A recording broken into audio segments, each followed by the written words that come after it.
안녕하세요. 야구른 기자들의 김유림 기자입니다. 오늘은 바이오 회사들의 이른바 파이프라인을 쪼개서 자회사를 상장시키는 사안에 대해서 얘기를 해보겠습니다. 최근 가장 핫했던 종목인 LG에너지솔루션이 있었죠. 이 회사는 LG화학의 핵심 사업 부서였던 2차 전지 사업 부서를 떼어내가지고 상장시킨 회사인데요.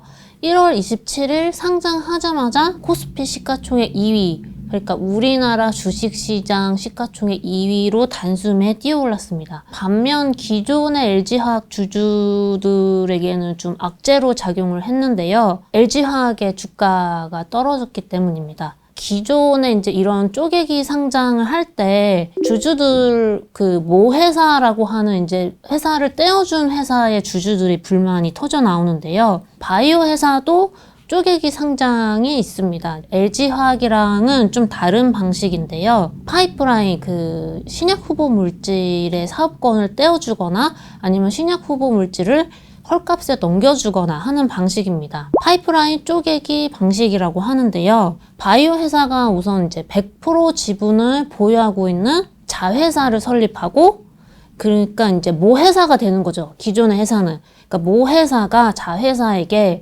자기의 일부 사업권인 파이프라인을 떼어주고, 그러니까 자회사의 지분 100%에서 조금씩 기관 투자자들에게 파는 거예요. 그러면서 이제 투자를 받는 거죠. 그래서 대규모 투자를 받은 다음 기관 투자자들의 이익을 남겨줘야 되니까 상장까지 시키는 방식입니다. 그러니까 모 회사의 중요한 기업 가치를 자회사의 헐값에 넘기는 건데요. 그러니까 모 회사 주주들의 기업 가치를 뺏는 거나 마찬가지입니다. 사례를 몇 개 소개를 해드리자면요.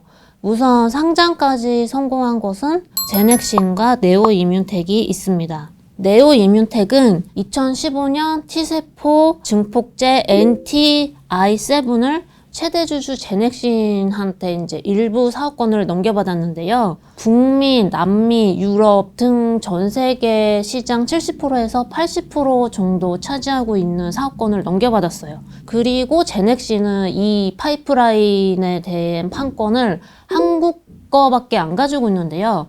한국은 전 세계 글로벌 바이오 시장에서 한 5% 정도도 좀 많이 쳐주는 편일 정도로 되게 미미한 시장 규모인데요. 그러니까 당연히 80% 시장을 네오이뮨텍에 넘겨줬으니까 제넥신 일부 주주들은 기업 가치 하락에 대해서 불만이 나올 수밖에 없는 거죠. 그리고 일동제약그룹. 여기가 이제 가장 심한 곳인데요. 진짜 미국이었으면 일동제약 주주들이 소송을 걸 만한 사안인 건데요. 우선 일동제약 그룹에 되게 여러 회사들이 있잖아요.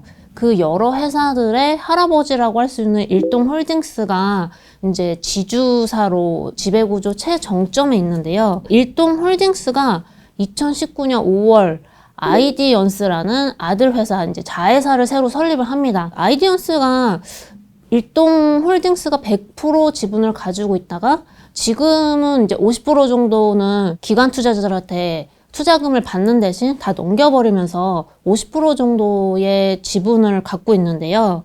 그러니까 이 정도로 외부 투자를 크게 받을 수 있었던 이유는 표적 항암제 후보 물질 IDX1197의 가치 때문이에요. 근데 이 문제는 이 표적 항암제 후보 물질을 할아버지 일동홀딩스가 새로 만든 아들 회사 아이디언스를 키우려고 기존의 이제 첫째 아들 일동제약이 갖고 있던 거를 뺏어서 넘겨준 건데요. 그러니까 일동제약이랑 아이디언스는 지분 관계가 아예 없는데도 그냥 할아버지가 넘겨줘라고 하니까 넘겨준 거나 마찬가지라고 보면 되는 거예요. 그러니까 원래 이 표적 항암제는 2019년 6월만 해도 일동제약이 이제 기관 투자자 대상으로 대규모 기업 설명회를 진행하면서 임상 1상에서 우리가 좀 괜찮은 결과가 나왔고 상업적인 성공까지 기대된다고 강조했던 파이프라인인데요. 일동제약이 직접 글로벌 빅파마에 기술 이전하고 후속 개발 단계까지 진행하겠다는 목표를 밝혔었어요.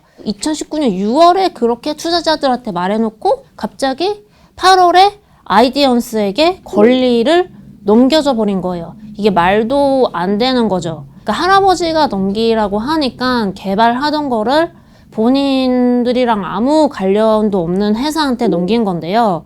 그러니까 2019년 일동제약이 아이디언스한테 이 물질을 넘길 당시의 보도자료를 찾아봤을 때 구체적으로 뭐 계약 조건이나 얼마였는지는 나오지 않더라고요.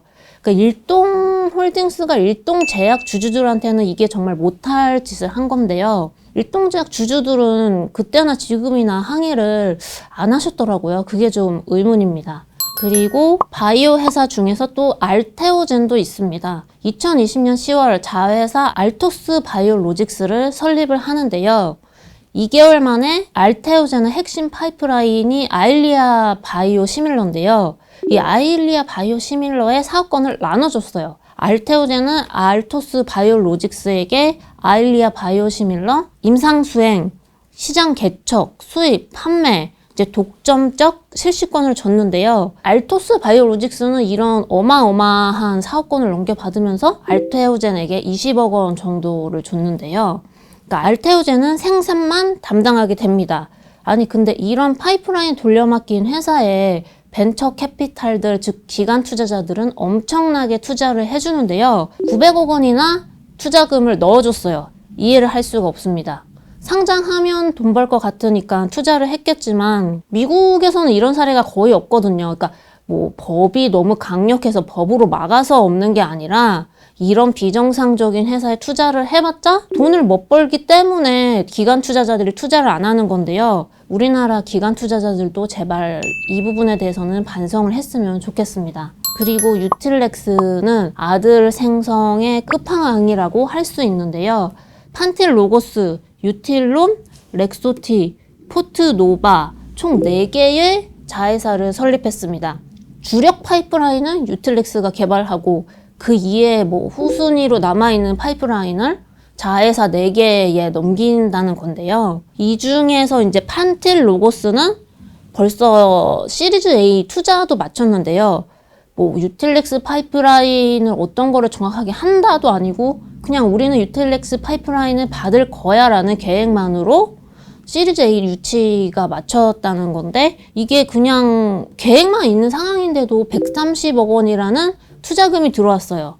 그러니까 우리나라 시장이 진짜 정상이 아니라는 거죠. 근데 바이오 회사들의 이런 파이프라인 돌려막기는 사실상 이제 상장까지 가야지 기관 투자자들이 돈을 버는 구조인데요. 이제부터는 이제 상장이 힘들 거라는 얘기가 나옵니다. 거래소에서 이런 방식으로 자회사를 키워가지고 상장을 하는 방식을 막는다는 얘기는 작년 연말부터 이제 LG 에너지 솔루션 때문에 너무 시끄러웠기 때문에 계속 나왔다고 하는데요. 그래서 제가 최근에 만나본 기관 투자자들은 LG 에너지 솔루션이 분할 상장의 마지막일 거라고 예상을 하더라고요. 그러니까 실제로 며칠 전에 진행한 한국거래소 신년 기자 간담회에서도 이런 분할 상장을 막는다는 것에 대해서 좀 공식화했는데요. 손병두 한국거래소 이사장의 멘트를 그대로 읽어드리자면 제일 하드한 방안은 물적 분할 상장을 못하게 하는 방안을 언급했고 거래소가 또 직접 할 수 있는 것으로는 상장 심사할 때 소액 주주들의 이해관계에 관련된 의견을 충분히 검토하는 방안이라고 말했습니다. 거래소뿐만 아니라 이제 저희가 3월 달에 대통령 선거를 앞두고 있잖아요. 지금 이제 이재명 더불어민주당 대선 후보, 윤석열 국민의힘 대선 후보 역시 앞다퉈서 분할 상장을 막겠다는 공약을 내놓고 있는데요. 거대 양당의 대선 후보에 일치되는 공약 부분입니다. 그러니까 저는 적어도 이런 바이오 회사들의 행태가 당당하지 않았으면 좋겠고 기존 주주들도 이게 본인들이 투자한 회사들의 가치를 뺏기는 거고 깎아먹는 거라는 걸 알았으면 좋겠습니다. 제가 준비한 내용은 여기까지입니다. 감사합니다.